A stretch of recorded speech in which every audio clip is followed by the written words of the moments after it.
Matumaini yangu ni kwamba humweri wa afya, mpendwa msikilizaji, mahali popote pale unapoendelea kusikiliza na kutegea sikio sauti hii. Hii ni sauti ya ndugu yako Imani Mchimbwa katika siri ya mambo yaliyofichika, na kwa ruhusa yake Luba Tite naja tena mbele zenu, wapendwa wasikilizaji, na kipindi na mada hii ambayo tayari mzaliwa wa pili ambaye ni Zulula San ameshaitoa kwetu, nami kama kawaida naja kuinukuu katika lugha ya Kiswahili. Ndugu zangu, kama jinsi mnavyoona tema na mada ya siku ya leo, mnavyojua kila mara kwamba mwalimu pekee ni mmoja tu katika kipindi hiki ambaye ni mzaliwa wa pili. Ndugu zangu, mada tena zaidi sana kuhusiana na huyu atakayeita Kaini imeongelewa vya kutosha. Walio wengi wanaongea, lakini hakuna uhalisia wowote kuhusiana na kile wanachokiongea. Unapoenda kwenye upande wa nane aliyekuwa mke wa Kaini, Biblia inakaa kimya kabisa, haiwezi ikaongea kuhusiana na hilo, imekuwa ni bubu kabisa. Na walio wengi ambao kati ya hao ambao ni waumini wana maswali kama hao ya kupenda kujua ni nani hasa aliyekuwa mke wa Kaini. Je, kulikuwepo tayari watu wengine ili kwamba baadaye apate kwenda kuwa na mke mwingine, aweza kuwa na mke wake, wakati tunajua kwamba katika historia, katika Biblia imeandikwa kwamba yani Adamu na Eva alizaa Kaini na Abeli, na baadaye kukazaliwa yule ambaye wataita kwa jina la Seti. Sasa huyo mke ambaye Kaini aliyempata alimpata kwa kumtoa wapi? Biblia haina maelezo yoyote, na ndio maana ndugu zangu, mimi nawaambia, ikiwa una imani katika kitu fulani na hilo imani halijibu kabisa maswali yako, jiulize mara mbili mara tatu, kwa sababu unakoelekea unatakiwa kwanza ujue kuko namna gani, hata kama hautaona, lakini kuwepo na maneno, mambo ambayo yatakufanya uaminifu wako kwa kile kitu ambacho unakiamini upate kudumu, upate kuwepo. Ndugu zangu, kwa hiyo kuna maswali mengi ambayo mko nayo katika hizo dini mbalimbali, majibu hamna, kwa sababu hao wanaowaambia hawako katika ukweli na hawajapata ufunuo wowote, ingawa wanategemea na wanajiwekea zaidi sana kwenye hizo tafsiri, kwenye hayo maandiko ambayo watasema kwamba ni matakatifu, yaliyoandikwa na wale ambao hawakuongozwa hata kidogo na Roho Mtakatifu. Ndio maana ndugu zangu, wakati mnapokuwa katika ukweli, mnaelezwa mambo kama gisi yalivyokuwa. Hapa tutaenda kuongelea kwa mara nyingine tena, kwa sababu sio mara ya kwanza, lakini mtaenda kuona kwa namna nyingine uzao wa Kaini ulikuja namna gani, mke wake alitoka wapi, kwa sababu mnapoangalia historia za Biblia, kumrazi historia za Biblia, watawaambia kwamba mtu wa kwanza kabisa, na sio tu Biblia, hata watu wanaongea, mtu wa kwanza kabisa kumwaga damu katika dunia hii, watasema kwamba ni Kaini. Lakini sisi tunawaeleza kila mara na tunarudilia tena na kuwaambia kwamba Kaini sio mtu wa kwanza kumwaga damu hapa duniani. Aliyekuwa wa kwanza kabisa kumwaga damu hapa duniani alikuwa ni Abeli. Abeli kwa sababu aliua mwanakondoo. Huyo mwanakondoo ambaye aliua sio mti, sio mmea, sio tunda, hapana, bali ni kiumbe ambacho kilikuwa na damu, kilikuwa na mwili, kilikuwa na nyama, kilikuwa na mifupa kama yeye Abeli mwenyewe. Kwa hiyo kitendo cha kusema kwamba aliyekuwa wa kwanza kumwaga damu duniani kwamba atakuwa ni Kaini, mtakuwa mnamkosea Kaini, kwa sababu kumwaga damu, ingelikuwa labda mtu aseme kwamba kumwaga damu ya mtu, hilo lingekuwa jambo lingine, lakini kitendo tu cha kumwaga damu, haijalishi ni damu ya namna gani, damu inapomwagika yani ni damu tu. Kwa hiyo mnyama naye pia alikuwa anahesabika, kwa sababu wanyama wote walikuwa wakizungumza lugha moja na watu katika kipindi hicho, na haya yanadhibitika pia ndani ya kitabu cha Mwanzo sura yake ya 11 mstari wa kwanza, ambapo anasema kwamba dunia yote ilikuwa na lugha moja, ilikuwa na usemi moja, wote walitumia maneno yale yale, lafudhi ilikuwa ni moja. Sasa hiyo lugha ya kwanza ilikuwa ipi? Hiyo sio mada ambayo tunaenda kuongelea kwa siku ya leo, lakini ni kupenda kuonyesha kwamba kuna mambo mengi sana ambayo yalitendeka. Sasa ndio maana kabla ya kuingia na kuongelea kuhusiana na uzao wa Kaini, lazima kwanza twende kwenye chimbuko, mwende kuona kwanza uhalisia wa yule ambayo tutaenda kuongelea, mwende kujua yalikuwa namna gani. Mafundisho yetu kama kawaida yatakuwa na vipengele mbalimbali. Kipengele cha kwanza itahusu maono. Maono yanayohusiana na kitu gani? Tunaenda katika kitabu cha Kalata Ndimsi ambacho unaweza ukaagiza kupitia tovuti ya leseditionszulasan.com. Kitabu cha Ebotedi sura yake ya kwanza mstari wa 249. Ebotedi ambacho mtaita kitabu cha Mwanzo Ni aliyeandika kitabu cha Mwanzo ni moto mwenyewe, ambaye watabadilisha jina lake, wataita kwa jina la Adamu, tofauti na ndani ya Biblia ambapo watasema vitabu vya kwanza vya Agano la Kale kwamba ni Musa aliyeandika. Na hapana, Musa hawezi andika hivyo vitabu, kwa sababu kwanza yeye mwenyewe hakuwepo katika kitabu cha Mwanzo. Mnaposoma hata ndani ya Biblia za sasa, kitabu cha Mwanzo Musa hamwezi mkamuona. Sasa wengine watasema kwamba yeye alijawa na Roho Mtakatifu akaanza kuonyeshwa hili na hili na hili. Nao aliyeandika kitabu cha Mwanzo Ebotedi ni moto mwenyewe, mtu wa kwanza ambaye anatuelezea kile ambacho kilichotendeka. Anasema hivi: mimi moto niliona katika ono ambalo kumrazi linajumuisha kupenya, kuna mabana ni kuona kwa macho ya roho wa usanifu, kuhamasisha katika enzi ya mbali yule ambaye atakuwa mwanangu anayejulikana kwa jina la Pongise.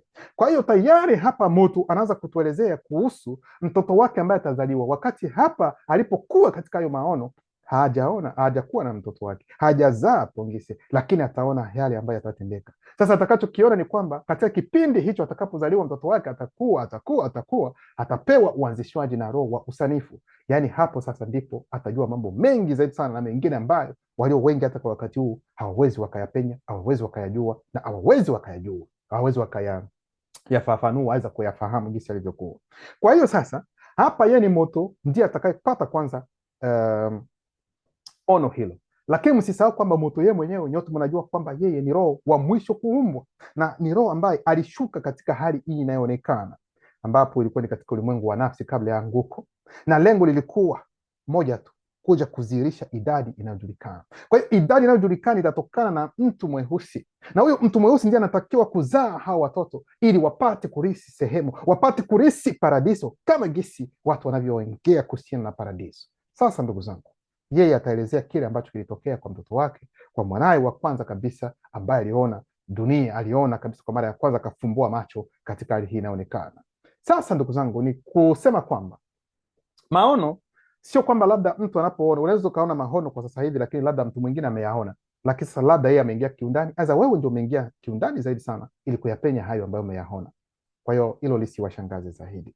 Hicho kilikuwa kipengele cha kwanza, ili kuonyesha kile ambacho kitakuja na baadaye. Sasa kwa sababu unapokuwa na uzao, unapokuwa na watoto, au watoto hawatakiwi kukaa nje, hawatakiwi kulala nje. Wewe kama vile baba ambaye una upendo na watoto wako na unawajali watoto wako, unatakiwa kuwatengenezea mazingira ambayo ni mazuri, ambapo watakaa, watalala, watakula, watakunywa na watajivika. Hilo ni jambo ambalo zaidi watu wajue. Kwa hiyo ndio maana hapa hili ono linaanza kuonyesha namna gani maandalizi yatakavyotendeka hapo baadaye. Ndio maana kipengele cha pili kinahusu mke wa Kaini. Hapa sasa kuna mada, yani ni mada ambayo inavunja vichwa zaidi sana kuhusiana na swala la mke wa Kaini. Ndio maana nikasema kwamba Biblia ni bubu kabisa, haiongei kabisa. Sasa watu watakuwa pale katika lengo sasa la kuanza kufikiri, kutafakari, labda ni hivi, labda ni vile, labda ni kile. Sasa ukisema labda, swali linakuja, imeandikwa wapi hiyo labda yako ambayo unafikiri? Kwa sababu kila ambacho Biblia haijaweka ndani, kwa mujibu wa Wakristo na wengine wao, kama Biblia haijasema kwamba usitembee na mtoto wa shangazi yako, mfano, kama Biblia haijaongea hivyo, wao wanafanya hicho tu. Kwa hiyo kwa mujibu wa nani walio wanaoamini Biblia, yani chochote kile ambacho hakikuandikwa ndani ya Biblia unaweza ukafanya tu. Na mkiangalia vizuri kikawaida, yani Wakristo wanaweza kufanya kila kitu, kwa sababu unapoangalia kuhusiana na sheria ambazo wamepewa kukatazwa vitu, ni sheria 10 tu. Usiibe, usiwe na miungu mingine ila mimi, usijizini na mambo mengine. Yani hizo ni sheria tu, kama ni 10 tu basi, ukitekeleza hizo hapo. Kwa hiyo zingine zote, mambo mengine yote ambayo yatatokea nje ya hayo, unaweza ukafanya kwa mujibu wao, lakini sio kwa namna hiyo, ndugu zangu, jinsi unavyotakiwa kuelewa. Na ndio maana sio kila kitu ambacho kinaweza kikaandikwa, lakini hata wewe mwenyewe kuhusiana na maadili, ile sheria ya maadili ambayo iko ndani mwako, unaweza kujua kwamba no, ili jambo si nzuri. Hata kama halijaandikwa, maadili ambayo uko nayo yanaweza kukueleza kwamba bwana, hata hili halijaandikwa, lakini no, halipiti katika ufahamu wangu. Hilo ndio jambo ambalo unatakiwa kuelewa. Sasa wataongelea kuhusiana na swala la mke wa Kaini alitoka wapi. Na ndio maana nawaambia kwamba ndugu zangu, kama hamjapata ufunuo kuhusiana na hilo, basi jueni kwamba huko hakuna lolote, mtaharibu tu muda wenu tu bure huko. Kujeni hapa ndio mmefika katika ukweli. Mnaogopa kitu gani? Msifikiri kama jinsi wanavyosema kwamba sijui siku za mwisho kutakuja manabii wa uongo ambao watadanganya, sijui watakuja mpinga Kristo. Achana na hayo, hizo taarifa zipo tangu zamani. Mpinga Kristo amekuja na yupo tangu zamani. Hilo muelewe vizuri. Hilo mlielewe vizuri. Mnajua mpinga Kristo ni mtu ambaye anakataa Kristo, ndio huyu ni mpinga Kristo. Sasa unaweza kuwa sasa katika level mbalimbali. Hilo ndio jambo ambalo mnatakiwa kulielewa. Kwa hiyo mlielewe vizuri ndugu zangu, na sisi sio wapinga Kristo, kwa sababu Kristo sisi tunajua kwamba haliwahi kuwepo, lakini tunapinga kwamba huyu ambao wataita Yesu, huyu sisi hatumjui, kwa sababu huyu si wa ukweli, huyu ni wa uongo. Na watakuja wapinga Kristo, hawako watakuja wapinga Yesu, no, kwa sababu Yesu hajawahi kuwepo. Kwa hiyo tunaposema Yesu hajawahi kuwepo, si hatujapinga Kristo, kwa sababu unaposema Kristo haujasema Yesu. Ni vitu viwili tofauti. Yesu haina maana yoyote, lakini Kristo maana yake ni mpakwa mafuta. Hilo ndio jambo ambalo unatakiwa kulielewa. Sasa wanapoongelea kuhusiana na mke wa Kaini, wengine watasema, kuna baadhi ambao wanasema kwamba mke wa Kaini alikuwa mama yake. Sikilizeni kwa makini, kuna baadhi ambao wanasema kwamba mke wa Kaini ni mama yake. Ili ni tawi moja ambalo linaongelea haya mambo, mnaweza mkayachunguza katika hali inaonekana. Baadhi wanasema hivi, lakini wengine wataenda mbali zaidi sana, watasema kwamba no, mke wa Kaini alikuwa dada yake. Sasa hawa wanaposema kwamba atakuwa dada yake ndio maana wanaweza wakafikiri kwamba hata msikilize mafundisho ambayo tumesha yaongea na kuonyesha, hata mchukue kwamba mke wa Kaini alikuwa dada yake, hapo hapo tena tutawashika. Hii nawaambia, kwa sababu hamwezi mkajua namna gani ya kueleza hilo mnaloliongea, maana Biblia imewashika nyinyi wenyewe, kwa sababu Biblia haina taarifa za kutosha kuhusiana na swala la mke wa Kaini alikuwa nani. Hivi sijui kama unaelewa. Ni kweli haijaandikwa ndani ya Biblia kwamba mke wake alitoka wapi, ni namna gani. Mnaposema kwamba alikuwa dada yake, sawa, sasa mueleze sasa ni dada yake aliyezaliwa lini, alitoka wapi, alianza kuzaliwa lini, kwa sababu katika historia tunajua kwamba kuna Kaini na Abeli, alafu baadaye Seti. Sasa yeye alikuja wapi? Watashuka watasema kwamba huyu mke wake atakuwa dada yake ambaye alizaliwa baada ya nani? Baada ya Seti. Sasa mkisema hivi ndio mnaanguka tena yaani mnashuka kabisa, kuonyesha kwamba kulikuwa hamjui kitu chochote. Maana mnaposoma historia ya Biblia, Kaini alienda na mke wake, akazaa na mke wake, hata Seti mwenyewe hajazaliwa. Sasa ikiwa alikuwa dada yake, sasa huyu dada yake atakuwa ikiwa alikuja nyuma ya Kaini, nyuma ya Seti, huyu dada yake, alafu Kaini akaenda kumwoa, hilo haliwezekani, kwa sababu Kaini alikuwa tayari na mke wake na Seti hajazaliwa kwanza. Ina maana kwamba hata dada yake huyo mnayefikiri kwamba alikuwa ni dada yake aliyekuja baada ya Seti, wote watakuwa bado hawajakuwepo. Sasa alitoka wapi? Ndio maana watu wanaingia katika historia nyingine kusema kwamba mke wa Kaini, yaani ni kulikuwa watu wengine tayari. Kulikuwa watu wengine tayari, alafu sasa ndipo akaenda huko, akaenda kuoa huyu mwanamke, kwa sababu kulikuwa watu ambao walioumbwa mbele ya Adamu.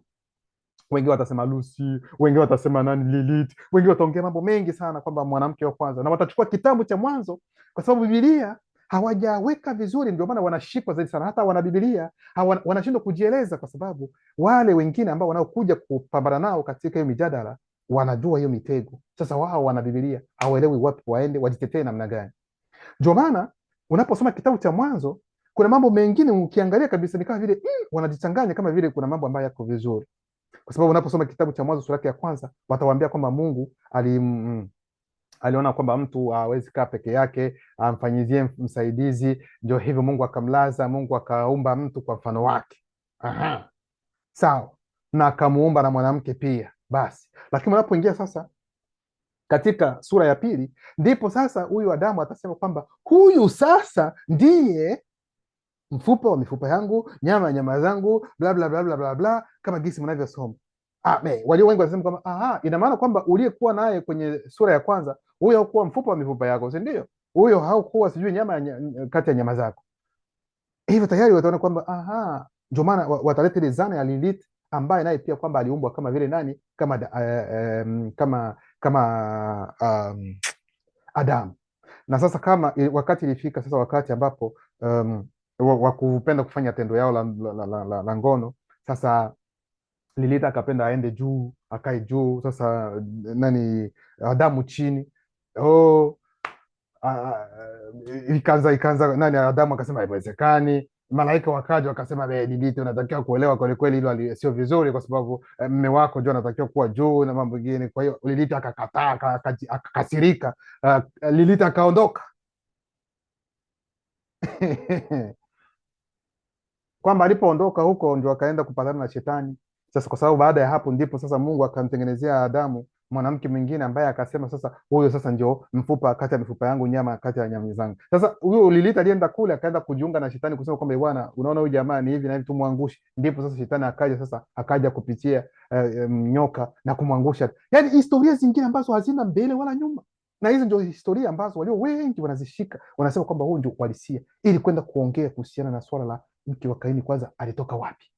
Unaona ndugu zangu, kwa hiyo hao wote ni uongo mtupu. Ukweli uko hapa ndugu zangu, ni kweli mke wa Kaini alikuwa dada yake, lakini sio dada yake kwamba ni baada ya nani ya Seti. Hapana, kwa sababu wakati ambapo walipozaliwa watoto wake huyu wanayeita Adamu na Eva, waliwaficha mambo mengine, aidha hawakujua historia, kwa sababu hao wanawake waliozaliwa hapa ni kitu kingine. Watu wanafikiri kwamba Adamu Kaini na Abeli wote walikuwa ni mapacha, kwamba mkubwa na mdogo mapacha. No, hapana. Kaini alizaliwa kweli, alikuwa na pacha wake mwanamke, lakini pia Abeli alizaliwa akiwa na pacha wake pia wa kike. Hilo ndio mnatakiwa kulielewa. Na naposema Kaini Abeli, na ili kwa mpate kuelewa, lakini wanaitwa Pongise na Mundiwe. Pongise na Mundiwe walikuwa na mapacha, wote walizaliwa, wote ni mapacha. Kila mmoja alikuwa na Kaini, ambaye Kaini ambaye ni Pongise ndiye aliyekuwa wa kwanza kuzaliwa, alafu mdogo wake naye pia na pacha wake wakazaliwa baadaye. Ili mlielewe vizuri. Sasa ni huyo dada yake huyo pacha ndiye atakayeenda naye, hilo mlielewe. Na huu ndio uhalisia ambao upo, huu ndio ukweli ambao sisi tunawafunulia, yani maandiko yanasema hapa ndani ya vitabu vitakatifu ambavyo tuko navyo, hilo mlielewe sasa. Na ndio maana mke wa Kaini tunaenda kusoma sasa ili kuwadhibitishia kile ambacho nimeongea hapa. Kitabu cha Eboteri sura ya kwanza mstari wa 333 inasema, lakini kabla ya kujiondoa katika eneo la familia, hapo sasa baada ya kuua mdogo wake katika kile ambacho alichokifanya. Nyote mnasema kwamba Kaini ni mbaya, mtoto wa shetani wa mwingine. Hamjui chochote ambacho kilitendeka, hamjui chochote ambacho kilitendeka. Sijui alikuwa na wivu kwa sababu mwenzake sadaka yake ilikubaliwa na Mungu, yeye akaona kwamba ya kwake haikukubalika, ndipo asiri kaingia, wivu kaingia, kamuua. Hizo ni historia za kitoto ambazo mnaenda kufunzwa. Hiyo sio sababu ya huyu mnayeita Kaini kuua Abeli. Kuna sababu ambazo ni muhimu sana ambazo hamwezi mkaamini, na hizo tumeshaziongelea katika video zingine, na kama mtakuwa na maswali kuhusiana na hili mnaweza mkaandika chini ya video hapa, tutajibu tu bila matatizo. Kwa hiyo nasema, lakini kabla ya kujiondoa katika eneo la familia, kwa sababu alitakiwa sasa kufukuzwa, Pongise alihisi mvuto wa kingono na upendo kuelekea Ngodiba, kuna mkato mmoja kati ya dada zake. Kwa hiyo wanaanza kuambia kwamba alikuwa mmoja kati ya dada zake, kwa sababu niliwaambia kwamba alikuwa na dada. Ni kweli, na kuna huyu ambaye alizaliwa naye ambaye ni pacha wake, lakini pia pacha wa Mundiwe. Ndio maana akasema mmoja kati ya dada zake, na yule pacha wake ambaye anaitwa Ngodiba, huyu ndiye waliozaliwa naye mmoja kwa moja, yani mapacha wote wawili. Hilo muelewe vizuri. Ndio mnaposoma kitabu cha Mwanzo sura ya 5 mtaona wanasema kwamba hiki ndicho kitabu cha Adamu. Unaona, hiki ndicho kitabu cha Adamu. Adamu alizaa watoto mabinti, na sasa kwa nini hawajaandika hata au mabinti zake ni lini walizaliwa? Haijaandikwa katika. Na wanaposema hiki ndicho kitabu cha Adamu, kitabu cha Adamu kiko wapi? Kitabu hakiwezi kuwa ndani ya kitabu kingine, na kama ni hivyo basi kinatakiwa kuwa labda sehemu fulani, hapo mkaingiza mkachanga kwa vitabu vingine. Lakini kama ni peji moja tu ndio mnasema kwamba hiki ndio kitabu cha uzao wa nani, wa Adamu, hilo haliwezekani. Mnafichwa vitu. Kwa hiyo walio wengi hawajui kwamba mambo wameyaficha. Sasa anasema kwamba Pongise alihisi mvuto wa kingono na upendo kuelekea Ngodiba, mmoja kati ya dada zake, kwa sababu ya kosa lake ambalo pia lilizaa mbindo ambao itamaanisha usio wa kujamiana. Maana yake ni nini? Ambao wanasema incest. Incest yani ni tuseme ni ile yani kujamiana, watu wa familia. Hiyo incest. Kwa hiyo hicho ndio kitu ambacho kilitendeka, lakini katika kipindi hicho hiyo incest haikuwa na tatizo, haikuwa na kosa lolote, kwa sababu haya mafundisho pia yapo, haikuwa imekatazwa, hapana. Lakini hicho kitendo alichokitenda ni kwa sababu ya kosa alilolifanya ndilo lililompelekea aingie katika hiyo hali ya kuvutwa na dada yake, na baadaye aende naye awe kama vile mke wake.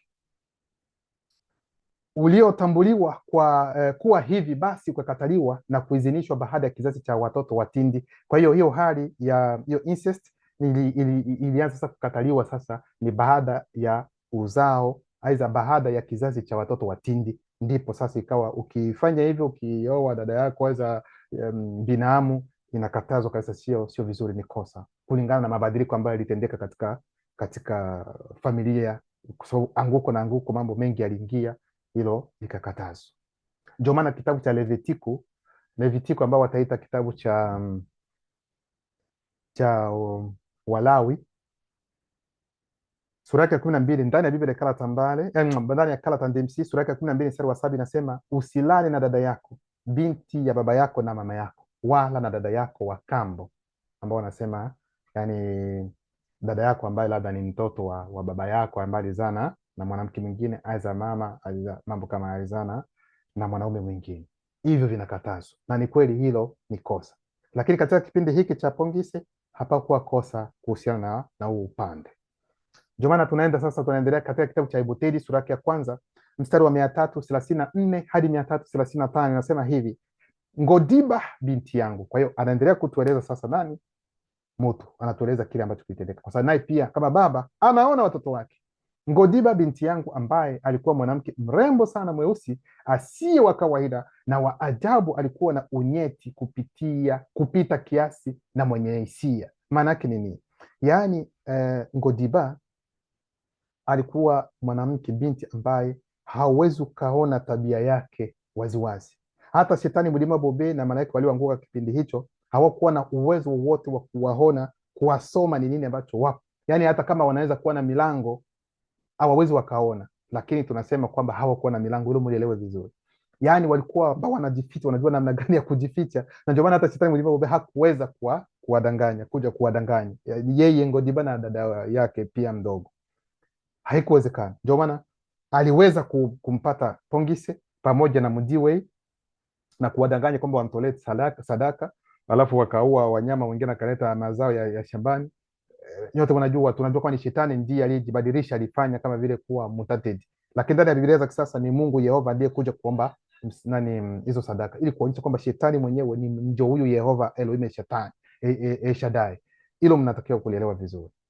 Kwa hiyo alikuwa hivyo. Mara nyingi alijificha, kuna mabano, alijifungia, kuna mabano nyuma ya uso, tuna mabano ukuta, tunafunga mabano wa kutokuwa na hisia na umbali kutoka kwa mionekano ya udanganyifu yanayoweza kutokea. Kwa hiyo alijificha ili kujiepusha kabisa na kutokuingia katika ushawishi aiza mambo ambayo yanaweza yakasumbua hapo baadaye upande huu.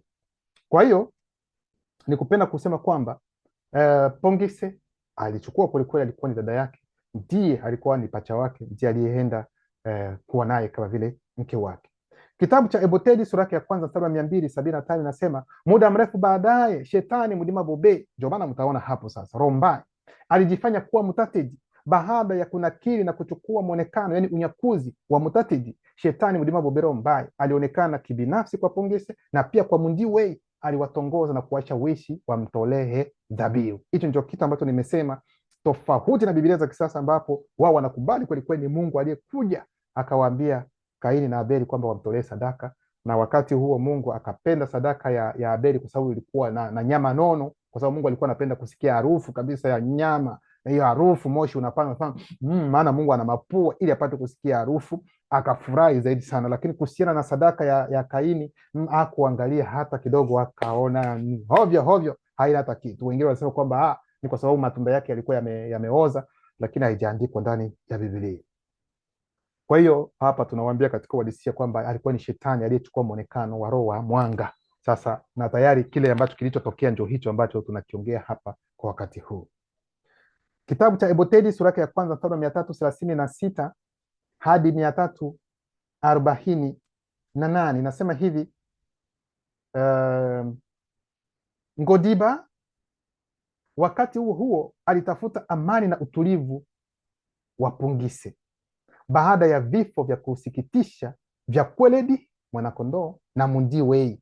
Hii ilikuwa na athari ya manufaa kwa Pongise baadaye, kwani ilimruhusu kufikiri, kutafakari na mara kwa mara kujihusisha katika kujichunguza, yani kuna mabano, kujikosoa, kutazama ndani, kuchunguza na kukuza zaidi, tunafunga mabano. Maana yake ni nini? Yani kitendo cha Pongise kuua mdogo wake Mundiwe, lakini pia Mundiwe naye pia kuua Kweledi ambaye ni mwana kondoo, Hicho kitendo kilifanya kwamba Pongise aingie katika mambo ya kujiuliza maswali mengi zaidi sana. Sasa dada yake huyu aliona hilo. Sasa ni yeye alikuwa kama vile tiba ya kuja kumsaidia aondokane na hayo mawazo. Ndio maana yeye alikuwa pale tayari akawa mke wake, na ili kumwondoa pia katika hiyo hali ambayo aliyokuwa ndani yake. Ngodiba pia alitambuliwa kama mwanamke kando kabisa. Kuna mabano kujitolea, tunafunga mabano. Utu wake wa ajabu ulionekana haswa katika umri wa kutokuwa na hatia na mara nyingi pamoja na upataji wa hekima. Tunaenda kipengele cha tatu, wazao wa Pongise, na ndio tema kabisa ya mafundisho.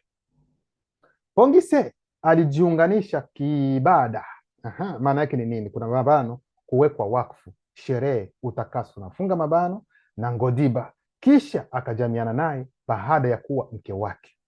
Katika vipindi hivi, yani mida, Pongise aliendelea kuwa na mahusiano ya ndoa, kuna mabano ya ngono, tunafunga mabano, na mke wake Ngodiba. Alipata mimba ya mapacha na akajifungua mvulana mzuri mweusi, kuna mabano, aina ya 4 ya damu, tunafunga mabano, na msichana mrembo, kuna mabano, aina ya 4 ya damu, tunafunga mabano, chini ya uangalizi wa roho inayosimamia uzazi na roho inayosimamia utangulizi. Katika hali inayoonekana, mvulana huyu mzuri mweusi alipewa jina la Dubise, kuna mabano, aliyeanzishwa. Jina hili alilipewa na mimi Moto, ni Moto mwenyewe ndiye aliyempatia hilo jina, na chini ya usimamizi wangu Muto alimpa jina la Okwele, kuna mabano, kuelimisha, tunafunga mabano, kwa binti pacha wa Dubise, kwa maana Muto Mbela na mimi mwenyewe mara nyingi tulitembelea Pongise na Ngodiba, na baada ya siku 8 zinazojulikana katika hali inayoonekana, mimi Moto pia nilitahiri ngozi ya govi lake. Kwa hiyo kulikuwa utaratibu ambapo Moto alikuwa akienda akimtembelea kila wakati Pongise. Kwa hiyo wale ambao watasema kwamba sijui Kaini alifukuzwa akaambiwa na Mungu kwamba wewe mtakuwa mtu wa kutangatanga au utakuwa na mahali kamili, hivi kweli kweli? Mnaona kweli kweli na akili inaleta mantiki kweli kweli unaposikia hivyo? Twende polepole tuchunguze kidogo, tutumie mantiki kulingana na ukweli. Maana ikiwa mtu anaambiwa kwamba atakuwa yani atakuwa mtu ambaye anatangatanga, hatakuwa na mahali kamili. Sasa mumesoma ndani ya Biblia za kisasa, mnaelezwa kwamba Kaini alijenga jiji, sio kwamba alijenga kijiji, alijenga nyumba 2 3, alijenga mji, na huo mji ulikuwa ni mkubwa. Inakuwa namna gani wewe ambao unajenga mji mzima? Mwangalie nchi zenu, mwangalie mji ambao mnaona kwamba huu ni mji ambao ni mzuri sana nini na nini, mchukue kwa mfano hiyo taswira. Sasa ni huyu mtu ndiye yeye chanzo cha mji, alafu anawaambia kwamba huyu mtu atakuwa tu anatangatanga, hata kuwa na mahali kamili. Hivi kweli kweli inaweza kaingia katika akili ya mtu kwa kweli? Kwa hiyo ili kuonyesha kwamba historia zote ambazo waliwaambia ndani ya Biblia sasa zimebadilishwa, haziko katika uhalisia wake kama hivi zilivyokuwa hapo awali. Kwa hiyo wanaonyesha kwamba kweli kweli Dubise yani Pongise alizaa mtoto wake, na mtoto wake akaitwa kwa jina la Dubise, lakini walikuwa mapacha. Binti pia naye pia alizaliwa, aliitwa kwa jina la Okwele, na alimpatia binti hilo jina alikuwa ni bibi yake ambaye ataitwa sasa ni Muto, mke wa Moto, lakini Moto pia akampatia Dubise jina hilo. Na Dubise huyu sio Dubise ambaye alinyakuliwa, hapana, ni Dubise mtoto wa Pongise huyu ambaye tunaongelea hapa kwa wakati huo. Pongise alianzisha mwanawe na binti yake katika siri ya nguvu ya ulimwengu na sayansi ya kiroho. Kwa hiyo uanzishwaji uliendelea, alifanya hivyo kwa watoto wake. Kipengele cha 4 na ambacho ni pengele kabisa cha mwisho, roho wa usanifu na jiji la duara. Kwa sababu natakiwa kuelewa kwamba Pongise ikiwa yeye alijenga jiji, msifikiri kwamba mtu anaweza kajenga jiji yeye mwenyewe. Lazima kutakuwa msaada wa watu wengine ambao watakuwa pale. Kutakuwa hawa ambao wanajihusisha na mambo ya umeme, wao watakuwa kwa kuhusiana na mambo ya maji ndani ya nyumba, wengine watakuwa hapa kwa ajili ya kuweka, yani kila mmoja, yani ni watu wengi, sio kwamba ni mtu mmoja ambaye atajenga jiji. Kwa hiyo atajenga hivyo, na ili katika lengo la kuandaa kwa sababu ya watoto wake ambao watazaliwa, nao pia wasije wakaanza kutangatanga, wawe tayari na sehemu ya kuishi. Chini ya uvuvio wa roho wa usanifu, Pongise kwa msaada wa roho wa nguvu kwa sababu unatakiwa kuwa na nguvu ili kwamba upate kufanya kazi kama hiyo, alianza kujenga na familia yake. Kuna mabano, mimi Moto nilikuwa pale, mnasikia, hata Moto alikuwepo pale. kuna mabano, mji mkubwa wa duara sawa na globu ya dunia inayoendeshwa na teknolojia ya juu sana, inayoendeshwa na teknolojia ya juu sana na iliyo na umeme. Tunafungua mabano kwa maana viumbe vya umeme vilizihirishwa kabla ya mtu katika hali inayoonekana. Tunafunga mabano inayoendelea sana, ambayo hakuna mtu anayeweza kuzalisha katika nyakati zote zijazo. Kwa hiyo teknolojia ambayo ilitengenezwa ilifanya, yani iliyofanywa kwamba hilo jiji lipate kujengwa, mnaelezwa kwamba hakuna teknolojia yoyote ambayo, hakuna hata kwa namna yoyote ile, mijengo yote ambayo mtajenga kuanzia wakati hata wakati ambao utakao kuja hadi mwisho huko, hamtaona, hakuwezi, hiyo teknolojia hamwezi mkaifikia. Hivyo ndivyo mnaelezwa, hamwezi, kwa sababu kwa wakati huu ili jiji lipate kuwaka inatakiwa kuweka mataa sehemu mbili, nguzo za mataa lakini unapoambiwa kwamba labda hilo jiji lilikuwa tu na taa moja tu ambayo inawaka jiji nzima, wengine wanaweza wakabishi kwa hiyo teknolojia ambayo ilikuwepo katika kipindi hicho hauwezi ukalinganisha na kipindi hiki, na haiwezi katokea. Kwa hiyo ndio maana Pongise aliuita mji huo kwa jina la mwanaye Dubise, yani aliyeanzishwa. Kwa hiyo akachukua jina la jiji hilo akaliita Dubise. Kwa tofauti na gisi wanavyosema kwamba alienda katika nchi ya Nodi, labda ni sehemu nyingine. Wengine watasema kwamba Kaini alipelekwa katika sayari nyingine ndipo akakuwa huko baadaye. Ndio maana mtaona katika kitabu cha Mwanzo sura yake ya 6 anasema kwamba wana wa Mungu waliona binti za watu ni wazuri wakaja, yani kwamba ni uzao wa Pongise wa Kaini ambao ulikuja sasa kuzaa na uzao wa Seti, bla bla bla bla bla. Chana na uongo wenu ambao hamjui nini ambacho tunachokiongea. Baadaye Dubise mwana wa Pongise pia aliungana kiibada, kuna mabano kuwekwa wakfu, sherehe, utakaso, tunafunga mabano na Okwele, simaona naye pia alitembea na dada yake, yani pacha wake, dada yake pacha, na kisha akajamiana naye baada ya kuwa mke wake. Muda mfupi baadaye Okwele pia alipata mimba ya mapacha weusi, kuna mabano aina ya 5 ya damu, tunafunga mabano. Baada ya kipindi hiki alipata mimba mara kadhaa na kuzaa wana na binti, kuna mabano aina ya 6 ya damu. Kwa hiyo nikupenda kuonyesha kwamba zamani ilikuwa hivyo zaidi sana. Ndio maana utaona kwamba kuna familia wengine, kuna wazazi wengine bado wanazaa mapacha, kwa sababu ulikuwa ni utaratibu, ni kitu ambacho ni cha kawaida cha watu kuzaa mapacha. Maana zamani walikuwa wanajua, hata kwa wakati huu kuna wakati watu wakianzishwa, unaweza ukajua kwamba ukitembea na mke wako kwa wakati huu utapata mtoto wa kiume aidha wa kike aidha mapacha. Hadi wakati huu inawezekana, lakini unatakiwa kuanzishwa kulingana na ukweli, ili kujua sasa mzunguko wenyewe. Ni swala la mzunguko tu, kujua huu mzunguko uko namna gani. Zamani walikuwa wanajua kwamba hivi wanapoenda hivi, naenda nitapata ujauzito na mtoto atakuwa wa kiume aidha atakuwa wa kike aidha atakuwa mapacha. Hilo lilikuwa linajulikana, lakini kwa sababu watu tayari wameshaasi sana, hatuwezi tukalijua hilo, na unatakiwa kuanzishwa tena kurejea ili kujua hayo mambo yote, ndugu zangu.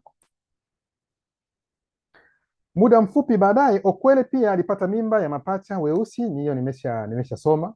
Mwana wa kwanza wa Dubise, mwana wa Pongise na Okwele, alikuwa Pelepele, yani ambao wanaita Iradi.